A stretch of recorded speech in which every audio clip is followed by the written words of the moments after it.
Hey folks, it's your boy Brandon Collins. I know it's been a while since my last video, but these past few weeks we've been dealing with bullshit like this, and of course losing Chadwick. Rest in power, King. I recently had the opportunity to interview director Muta Ali Muhammad and his creative partners for their HBOMAX documentary, Yusuf Hawkins, Storm Over Brooklyn. It's a harrowing documentary about a young black man who was killed by a racist white mob in Bensonhurst, New York in the late 1980s. This documentary is incredibly powerful, but will leave you infuriated because of the lack of progress since the 1980s when these events occurred. Now, definitely be sure to give this a watch, and do not forget to subscribe to the Medium Popcorn Podcast or your preferred podcast player. Now, please enjoy my quick interview with the creators of Storm Over Brooklyn, and if you want to see the entire video, just head over to the AAFCA YouTube page. Special shout out to Gil and the AAFCA team for the opportunity. Hi, gentlemen. My name is Brandon Collins. I'm from the Medium Popcorn Podcast out here in Queens, New York. Great job on the documentary.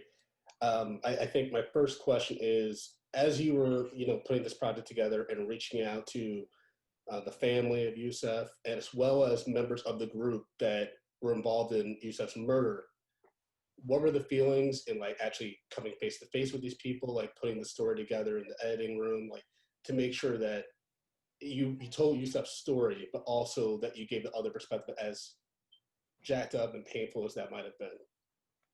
Speak a little bit to that. Yeah, I mean, I can start answering, but I don't know if I can hold everything you asked in one answer, but I'll try my best. We were generous, I think, to all the people in the film. And when you talk about, like we just mentioned, Russell Gibbons, for example, he had the opportunity, and he did express his opinion about Reverend Sharpton, about what was good or not good about the protests in Bensonhurst, right? But he also had the courage to be on camera and speak his mind. And I respect that a lot. I think that, yeah, that gave him a chance to speak his mind freely. And I think the way we presented him, I see it as an example of how race doesn't determine your perspective. What kind of has a larger factor on your perspective is your upbringing. And no one has told me that that's what they see in it, but that's what I see in it. So yeah, he serves as an example in the plot, as, a little twist. It's a little surprise. But I think when we look at what the story is about, maybe, and when you take a step back in terms of de facto segregation and prejudices and racism, he's an example that your race does not determine your perspective.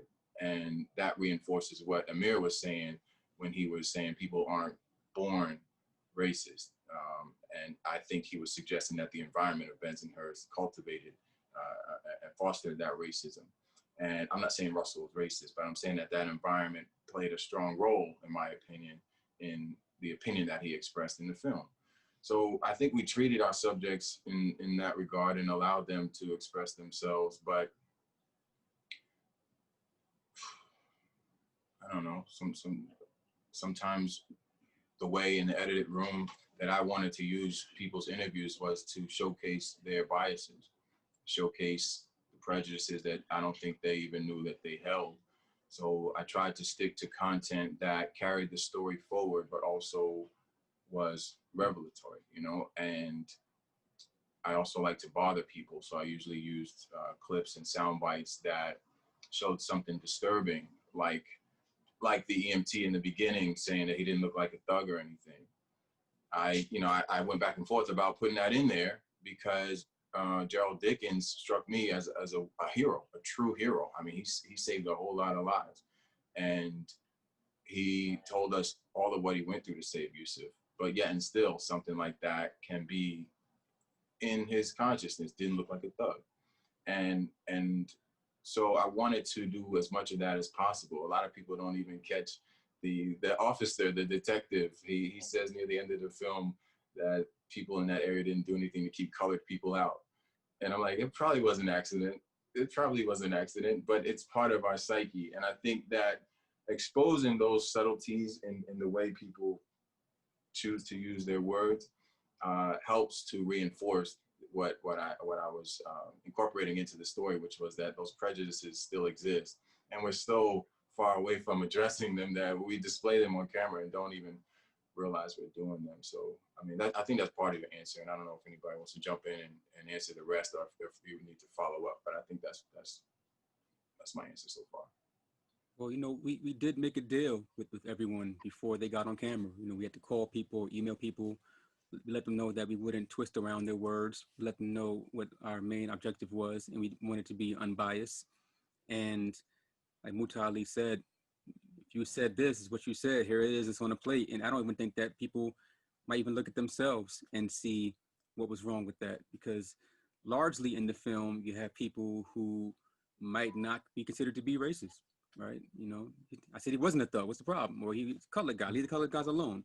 You know, so like you said, like the micro verbiage that people use, we were kind to them by not twisting words around, but end of the day, the truth of the story is the truth of the story, right? And that's how powerful Yusuf's story is that we could let people just run and say all their train of thought, right? Give all their perspective, but it's a tragedy to this young man. We didn't have to guide anyone, you know. So I think that we had to be very impartial while editing, very impartial while doing the interviews, and you know, that's how it came out. Yeah. And I'll offer this too, because as a director, I have a strong need to lean on my producers to do the initial outreach, and I didn't have to do any of that. I didn't have to convince anyone, as far as I remember, unless y'all tell me to participate in this film. So the first time I'm really meeting them is when I enter the room to talk with them. And when it came to Ms. Hawkins, and when it came to Luther, and people who loved and knew Yusuf, I came in the room with sort of a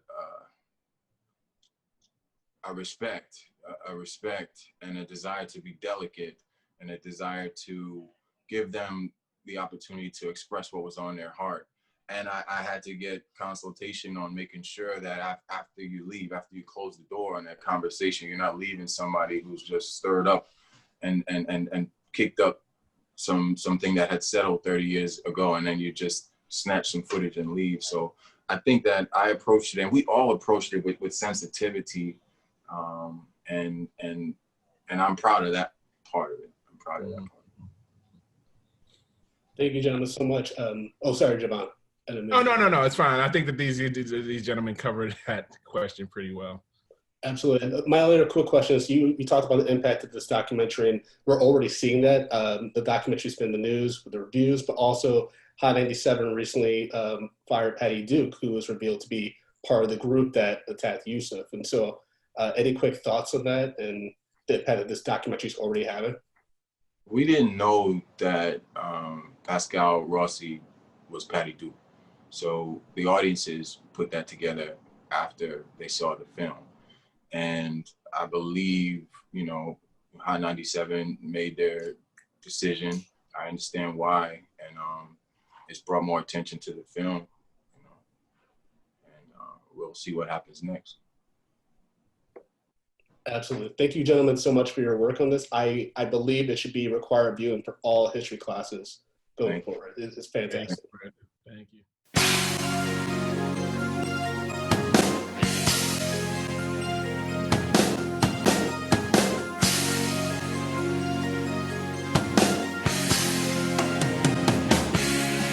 Medium popcorn, we are two niggas spoiling movies.